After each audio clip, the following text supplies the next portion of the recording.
MJY 002 पाठ्यक्रम का अगला क्वेश्चन है, अहरगन साधन का विस्तार से वर्णन कीजिए। किसी इष्ट या नियत काल तक का समय अर्थात दिनों का समूह ही अहरगण कहलाता है। अह नाम दिवसा नाम समाहारे अहरगण भवति, अर्थात सृष्टि से लेकर अभिष्ट दिन तक कितने सावन दिन बीत चुके हैं उसे हम अहरगण कहते हैं। यात्रा में, विवाह में, उत्सव में, जातक के जन्म आदि में यदि ग्रह स्पष्ट रहेगा तो ही हम सम्यक फल कह सकते हैं, क्योंकि ज्योतिष शास्त्र ग्रहों के अधीन है और ग्रह स्पष्टीकरण के लिए हम सर्वप्रथम अहरगण का साधन करते हैं। इस प्रक्रिया में हम 3 तरह से अहरगण साधन करते हैं: सिद्धांत अहरगण, सिद्धांत विधि से, तंत्र अहरगण और करण अहरगण। सिद्धांत अहरगण में ग्रह साधन की जिस प्रक्रिया में कल्प या सृष्टि से आरंभ कर किसी भी इष्ट दिन तक का सावन अहरगण बनाकर मध्यम आदि ग्रह से स्पष्ट ग्रह बनाते हैं उसे सिद्धांत अहरगण कहते हैं। और तंत्र अहरगण में ग्रह साधन की जिस प्रक्रिया में हम युगादि से काल गणना करते हुए आधुनिक काल तक किसी भी इष्ट दिन का सावन अहरगण करते हैं उसे तंत्र अहरगण कहते हैं। और करण अहरगण ग्रह साधन की जिस गणितीय प्रक्रिया में हम किसी इष्ट शक से आरंभ कर आधुनिक काल तक के किसी इष्ट दिन का सावन अहरगण करते हैं तो हम उसे करण अहरगण कहते हैं। अब हम सबसे पहले सिद्धांत गणित की विधि से सिद्धांत अहरगण करना जानेंगे। मीन्स हम कल्प या सृष्टि से काल गणना करेंगे। तो उसमें हमें काल गणना के कुछ टर्म्स का जानना जरूरी है। जैसे कि हमने इसमें कहा कि कल्प से, तो कल्प माने क्या है? कल्प से प्रेजेंट तक की काल गणना हमें करनी है। तो उसके लिए हम कुछ कैलकुलेशंस को देखेंगे। तो एक कल्प ब्रह्मा जी का एक दिन होता है। ब्रह्मा जी की आयु 100 कल्प कही गई है।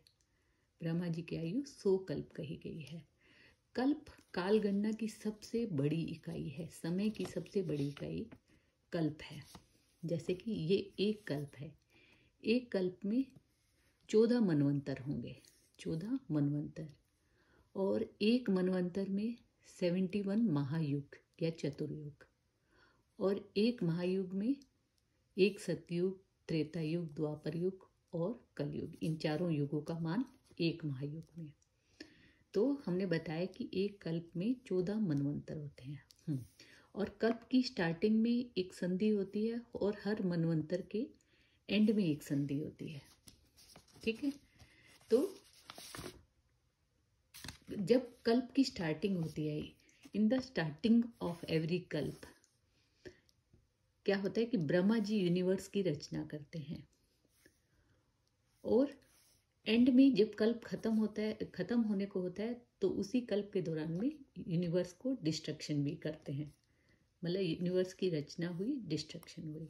और फिर ये जो आदि संधि काल होते हैं, आदि संधि मतलब कल्प की स्टार्टिंग में संधि और हर मनवंतर के बाद जो संधि हुई है, उन संधि का मान जो होता है एक सतयुग के बराबर होता है। और उस संधि में पार्शियल डिस्ट्रक्शन यूनिवर्स का चलता रहता है।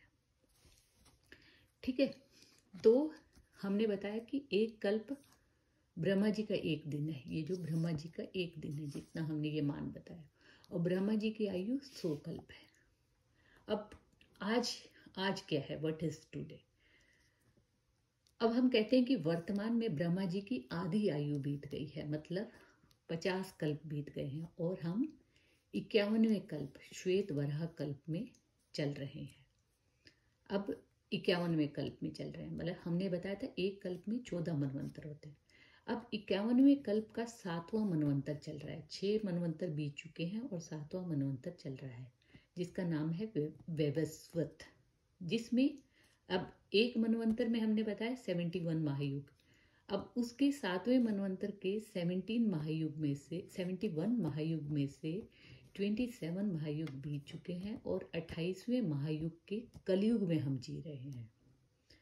ठीक है, तो तब तक की गणना की है हमने। ठीक है, 50 कल्प बीत गए, 51वें कल्प का 7वां मनवंतर चल रहा है और 7वें मनवंतर के 27 महायुग बीत चुके हैं। ये प्रेजेंट की बात है और प्रेजेंट में हम 28वें महायुग के कलयुग में जी रहे हैं। और कलयुग की शुरुआत कब हुई थी? जब द्वापर युग का एंड हुआ। द्वापर युग का एंड हुआ लॉर्ड कृष्णा की डेथ के साथ। लॉर्ड कृष्णा की डेथ हुई 18 फरवरी 3102 बिफोर कॉमन एरा में हुई और 2022 तक कलयुग के 5123 वर्ष बीत चुके हैं। और कलयुग का एंड कब होगा? कलयुग will and in 4,28,899 CE common era. ठीक है, इसके बाद अब हम कुछ और गणना देखेंगे, जैसे कि मनवंतर में ये महायुग के मान है, उसके बाद में सौर वर्ष क्या है, चांद्र वर्ष क्या है, दिव्य वर्ष क्या है, ये सब इनकी गणना हम करेंगे। अब जैसे कि हमने बताया कि एक कल्प के दौरान ब्रह्मा जी यूनिवर्स की रचना करते हैं और उसकी जब रचना भी करते हैं और उसके कल्प के एंड तक डिस्ट्रक्शन भी करते हैं। और संधि के समय, इन सब संधियों के समय पार्शियल डिस्ट्रक्शन चलता रहता है। तो ब्रह्मा जी यूनिवर्स को बनाने में कितना समय लेते हैं? बनाने का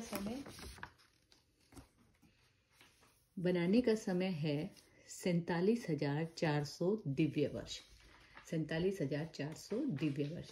अब दिव्य वर्ष क्या है ये भी हमें जानना है, सौर वर्ष क्या है ये भी हमें जानना है, महायुग का मान क्या है, ये 71, एक मनवंतर में 71 महायुग थे, ये भी हमें जानना है और कल्प का टोटल मान भी हमें निकालना है। तो अब इन सब के लिए हम कुछ और टर्म्स के बारे में देखते हैं, जैसे कि एक सौर मास है। एक सौर मास क्या होता है? सौर मास क्या होता है कि जब सूर्य एक राशि को भोगता है, मतलब एक राशि में 30 अंश होते हैं, 30 अंश को भोगता है तो एक सौर मास होता है। एक सौर मास होता है 30 दिन का और एक साल में 12 सौर मास होते हैं। इसी तरह एक चांद्रमास, जो जितनी देर में चंद्रमा पृथ्वी की परिक्रमा करता है तो वो होता है चांद्रमास। एक चांद्रमास में दिन होते हैं 27.3 डेज और एक सौर वर्ष 12 सौर मास का एक सौर वर्ष हो गया। अब हमने दिव्य दिवस देखा था। एक जो दिव्य दिवस होता है वो देवताओं का एक दिन होता है। देवताओं का एक दिन कैसा होता है? जिसमें 6 महीने की रात और 6 महीने का दिन होता है। मीन्स 360 सौर दिन होते हैं। ठीक है, और एक दिव्य वर्ष कितना होता है? 360 सौर वर्षों का एक दिव्य वर्ष होता है। ठीक है, हमने क्या बताया था कि ब्रह्मा जी ने यूनिवर्स को बनाने में 47,400 दिव्य वर्ष लगाए थे यूनिवर्स को बनाने में। ठीक है, तो उसके बाद में हम देखते हैं अब एक दिव्य वर्ष 360 सौर वर्षों का, एक कलयुग जो है 1200 दिव्य वर्ष के बराबर है, मल्टीप्लाई करेंगे 4,32,000 सौर वर्ष के बराबर। एक द्वापर युग जो है वही 2400 दिव्य वर्ष के बराबर, मीन्स 8,64,000 सौर वर्ष। एक त्रेता युग 3600 दिव्य वर्ष के बराबर, 3600 इंटू 360 12,96,000 सौर वर्ष के बराबर। एक सतयुग जो है 4800 दिव्य वर्ष के बराबर, 4800 इंटू 360 ये हो गए 17,28,000 सौर वर्ष। तो एक महायुग का मान आ गया, एक कलयुग प्लस द्वापर युग प्लस त्रेता युग प्लस सतयुग, मीन्स 43,20,000 सौर वर्ष के बराबर आ गया। तो अब हम इससे हम एक मनवंतर का मान निकाल लेंगे। एक मनवंतर का मान था 71 महायुग। ठीक है, महायुग, एक महायुग से हमने मल्टीप्लाई कर लिया। और एक कल्प हमने क्या बताया था? एक आदि संधि 14 मनवंतर प्लस 14 मनवंतर की अंत संधि जो है, तो एक कल्प में इतने सौर वर्ष होते हैं। ठीक है, time taken by Brahma to create the universe 47,400 दिव्य वर्ष। ठीक है, दिव्य वर्ष क्या होते हैं, मल्टीप्लाई बाय 360, तो ये सौर वर्ष आ गए। एक दिव्य वर्ष में 360 सौर वर्ष होते हैं। ठीक है, तो ये सब कैलकुलेशन हमें अभी आगे यूज होंगे। आगे की कैलकुलेशन का हम अगले पार्ट में डिस्कस करेंगे। अभी इतना ही, धन्यवाद।